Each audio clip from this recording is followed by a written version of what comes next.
바벨론 왕 느부갓네살의 19째 해 5월 7일에 바벨론 왕의 신복 시위대장 느부사라단이 예루살렘에 이르러 여호와의 성전과 왕궁을 불사르고 예루살렘의 모든 집을 귀인의 집까지 불살랐으며 시위대장에게 속한 갈대아 온 군대가 예루살렘 주위의 성벽을 헐었으며 성 중에 남아있는 백성과 바벨론 왕에게 항복한 자들과 무리 중 남은 자는 시위대장 느부사라단이 모두 사로잡아 가고 시위대장이 그 땅에 비천한 자를 남겨두어 포도원을 다스리는 자와 농부가 되게 하였더라.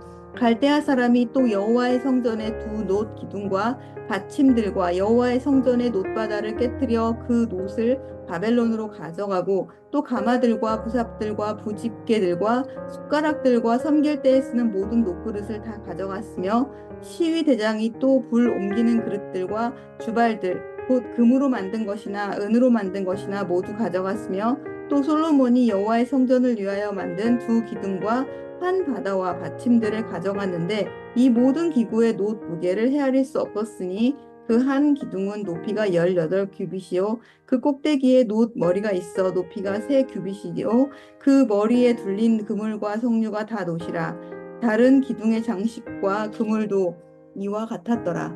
시위대장이 대제사장 스라야와 부제사장 스바냐와 성전 문지기 세 사람을 사로잡고 또 성 중에서 사람을 사로잡았으니 곧 군사를 거느린 네시한 사람과 또 성 중에서 만난 바 왕의 시종 5사람과 백성을 징집하는 장관의 서기관 1사람과 성 중에서 만난 바 백성 60명이라.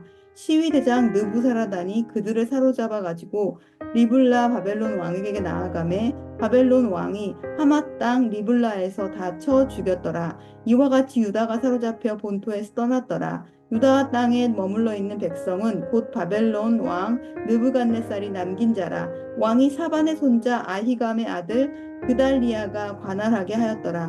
모든 군대 지휘관과 그를 따르는 자가 바벨론 왕이 그달리아를 지도자로 삼았다 함을 듣고 이에 느다니아의 아들 이스마엘과 가레아의 아들 요하난과 느도바 사람 단훗멜의 아들 스라야와 마야가 사람의 아들 야사니아와 그를 따르는 사람이 모두 미스바로 가서 그달리아에게 나아가매 그달리아가 그들과 그를 따르는 군사들에게 맹세하여 이르되 너희는 갈대아인을 섬기기를 두려워하지 말고 이 땅에 살며 바벨론 왕을 섬기라. 그리하면 너희가 평안하리라 하니라.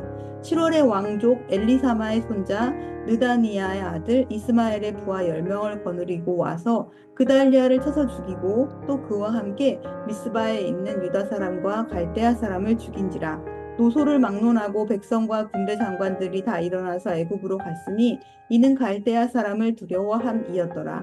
유다 왕 여호야김이 사로잡혀 간지 37년 곧 바벨론의 왕 에윌므로닥이 즉위한 원년 12월 그달 27일에 유다의 왕 여호야긴을 옥에서 내놓아 그 머리를 들게 하고 그에게 좋게 말하고 그의 지위를 바벨론에 있는 그와 함께 있는 모든 왕의 지위보다 높이고 그 죄수의 의복을 벗게 하고 그의 일평생에 항상 왕의 앞에서 양식을 먹게 하였고 그가 쓸 것을 날마다 왕에게 받는 양이 있어서 종신토록 끊이지 아니하였더라. 예루살렘 성을 함락시키고 남유다를 패망케 한 바벨론의 왕. 그는 예루살렘의 모든 것을 다 파괴해버리도록 자신의 시위대장 느부사라단을 파견합니다. 그는 성전과 왕궁을 불지릅니다. 민가와 귀족의 집 다 태워버립니다. 성벽도 헐어버립니다. 예루살렘을 이제 사람이 도저히 살 수 없는 곳으로 만들어버립니다. 예루살렘은 그렇게 철저하게 파괴되었습니다. 느부사라단은 야긴과 보아스라는 두 기둥을 비롯해서 은과 금과 놋으로 된 모든 것을 다 깨뜨려서 바벨론으로 가져가 버립니다. 이러한 비극의 원인, 그것은 언약 백성 하나님, 이스라엘이 하나님을 떠났기 때문입니다. 아시다시피 오늘 본문은 열왕기하 말씀의 마지막 부분입니다.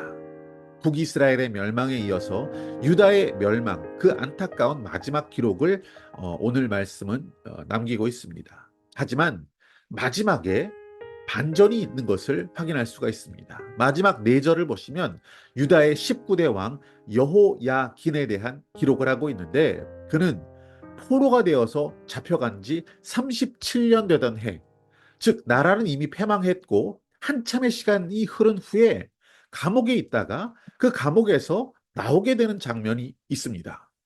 바벨론 왕은 이 여호야긴의 머리를 들게 했다라고 하고요. 죄수의 옷을 벗겨 주었을 뿐 아니라 그의 지위를 왕의 자리까지 높여줍니다. 그리고 죽을 때까지 왕 앞에서 양식을 먹게 했고 왕의 물품을 받아쓰게 했다. 이렇게 기록되어 있습니다. 이것이 정확히 열왕기 하 말씀 맨 마지막의 내용입니다. 이것은 대단히 상징적인 이야기다라고 느껴집니다. 유다의 멸망으로 모든 희망이 다 사라져버린 상황. 포로가 된 유다 백성들. 그때 단 하나 남은 유다의 왕. 그가 죄수와 포로가 되어서 30년 넘게 살았습니다. 죽은 것과 다름없이 살았던 자가 죄수와 포로의 옷을 벗게 되고 철창을 나와 자유의 몸이 되어서 왕과 한 상에서 먹고 마시며 살게 되는 놀라운 일.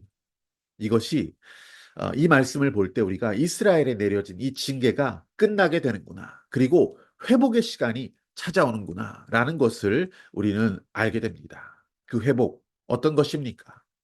어떤 지위로 회복되며 우리가 어떤 복을 누리게 될 것인지를 미리 보여주시는 의미심장한 장면이라고 생각됩니다. 게다가 이 회복이 진행된 시기를 우리가 살펴보면 더욱 흥미로운 점을 발견할 수 있습니다. 27절 말씀에 의하면 그때는 바벨론 왕 에월무로닥이라는 왕이 즉위한 그 원년이었다, 이렇게 기록됩니다.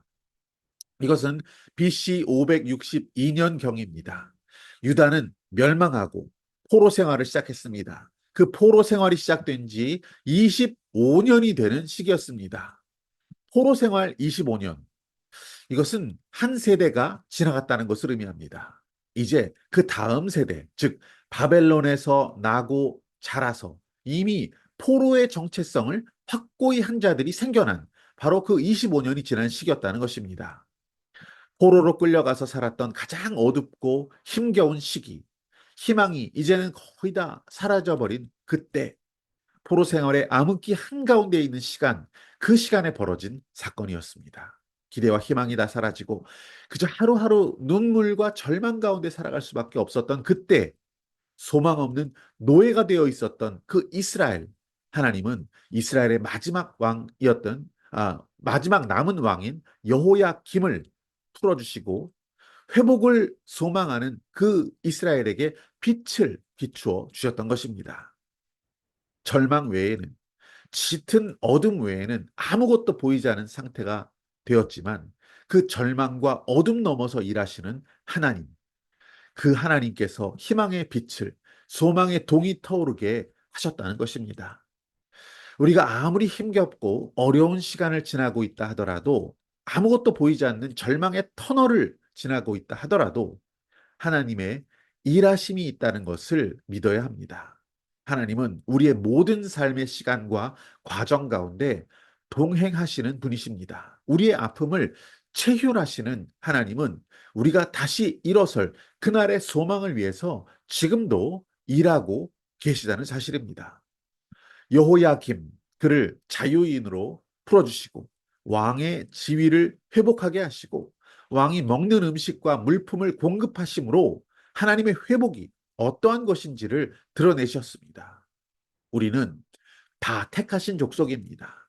왕 같은 제사장들입니다. 거룩한 나라요.